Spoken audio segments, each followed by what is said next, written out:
There are conditions in relationships. There are. Now, you may have heard love is unconditional. That's true. Love itself is unconditional, but there are conditions in a relationship. There has to be, because otherwise, how do you know if a relationship is healthy or not? Just because you love someone doesn't mean the relationship is necessarily healthy or aligned. If love was enough, relationships would be so much easier. So in this video, we're going to talk about some key things that are necessary conditions to be met in a relationship.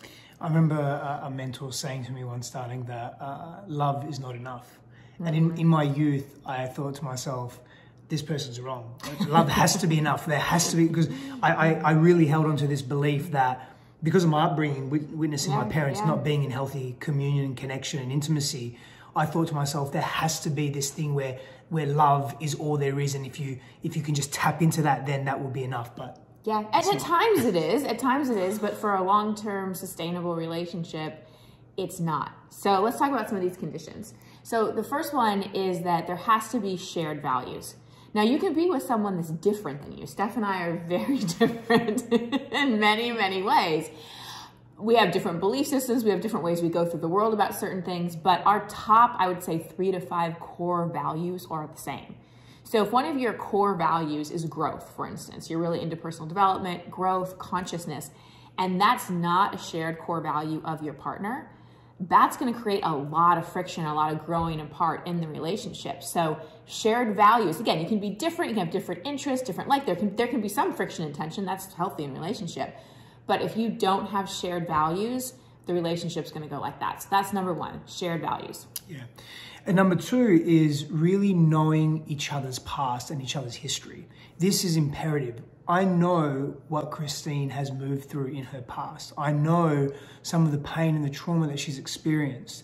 It becomes my responsibility as a devoted partner to her to not only know her stuff, but to know my stuff and to know when she's in a triggered state. This isn't to coach your partner or to know them in a psychoanalytic way. It's to be aware of their trauma and their pain.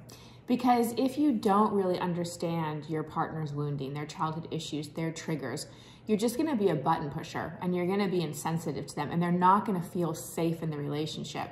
There are times when I see Steph doing something and I want to say a certain thing, but I know one of his massive childhood wounds is feeling judged and feeling criticized. So I have learned how to speak to him in a way that won't land as judgment or criticism. Now, you may think, oh, that's enabling, like you're muting your voice by, tiptoeing around him. No, it's being sensitive and aware of your partner's wounds. And it's for me too, because if I communicate in a way that doesn't trigger him, he's going to hear me better. So that's number 2. A condition that should be met in the relationship is understanding your partner's childhood, their wounding, and their triggers, and responding appropriately. Let me say one more thing to that before you go to number 3. The biggest thing around that is that we don't take it personally.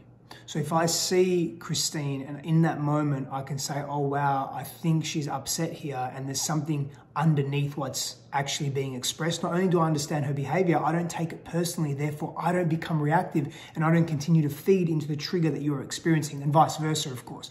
That's an important distinction. That ability to not take it personally, it diffuses the possibility for tension and argument.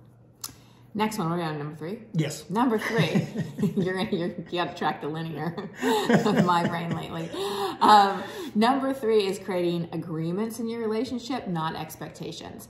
If I expect Steph to be a mind reader and to know my needs, anticipate my needs, read my mood, all those kinds of things, I'm going to be disappointed. And I'm constantly setting him up for failure, and I'm constantly collecting evidence against him. So we I know you do. I know you love it. That's why I threw it in there. So we must create agreements in our relationship so that if I have a need or if there's some request I have, I make that request, we agree to it, we're on the same page. There's agreements. So that's another condition, is not the expectations, not the setting your partner up to fail, but super, super clear agreements with clear communication. Before I go to the next one, let me add something to that. Before you make the agreement, or before you make, the request for an agreement and a need that you want to express, ask your partner when they have time and space to do that. optimize the situation, set yourself up and your partner up for success. Because what happens then, if I come to Christine and I said, this happened the other day. I said, I just got off a coaching call, and I had an epiphany on that coaching call. I was being coached by my coach. And I said to Christine... And I just got out of the shower, by the way, so I'm sitting there butt naked, 8 months pregnant, like, trying to get a towel all over. I'm ready for this epiphany. I mean, I wanted to capitalize on those epiphany moments. But I asked, though, I said, hey, I know you've got some stuff on now. I want to share something with you. It's probably going to take 10 to 20 minutes. It's an epiphany I had. There's no urgency around it. Do you have space and time for me to share it with you now? And while he's sharing it, I'm like, do I get dressed, or is that rude? Do I just stand here naked? I want him to know I'm totally present. But the point is, I asked permission. More importantly, not because I need permission to speak, or Christine needs permission to speak with me, but more importantly, to actually really captivate her attention and have her buy-in. Because then she's agreed to it, and I've agreed to it. Now we can have an open conversation. Yeah. The next one, number 4, and this is just basic, maybe we should have even started with this, is trust and safety. There's not even words, because this is just so important and really a non-negotiable. In a healthy relationship, there has to be trust. Like Steph and I have shared passcodes for phone, computers since we first got together. That's just like one little example. Such a trigger for so many people. I know, such a trigger for so many people. There's just a sense of trust. When he goes away, I'm not worried about things. If he talks to me about something, I know he's telling me the truth. And with trust comes great safety. Because when there's safety in a relationship, there's freedom to express. There's freedom to be your total self. I feel like I can show him my total self, let him completely inside my heart, be vulnerable, expose the deepest, darkest parts of me and the lightest, greatest parts of me, because there is so much trust and safety. And if that trust and safety has been violated in a relationship, that can sometimes lead to the end of the relationship, because that's a huge condition. Or if you really want the relationships to still work, sometimes you really need help to get back to reestablish that trust and safety. And that can take time. You know, I was thinking about this topic on trust and safety, but specifically around password sharing. We can do a whole video on that, and we will actually. Yeah. So I'm not going to deep dive into that, because I can go very deep into that, and I love this subject matter, and it triggers so many people, it activates so many people for so many reasons.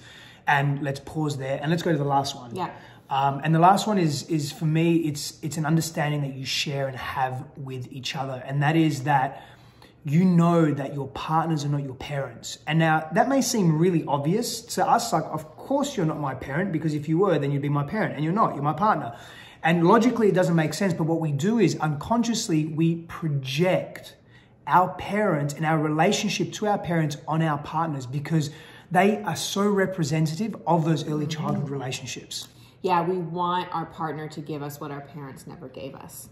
And that's really our job. It's my job to parent myself in the ways that maybe I wasn't, or the ways that I wanted to. I can't project that on Steph, because then I'm coming from a little girl and I'm not coming from my grown woman. And subconsciously, I'm more of a little girl than I am his wife.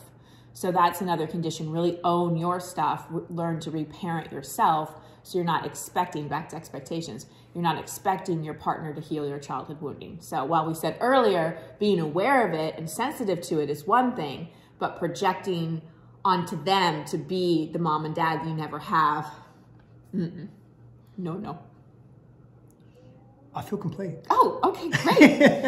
That's it then. Yeah, I feel complete, because I think they're really strong and solid takeaways. Yeah. And I want to say that if you want to deepen intimacy in your life with a significant other or with yourself, download our free Sacred Union process. Oh yeah, it's so good. So good. Link in bio.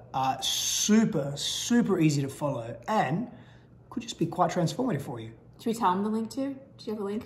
We can go to my website. Yes, christinehassler.com/sacred union. There you go. Thanks for watching, everybody. Lots of love.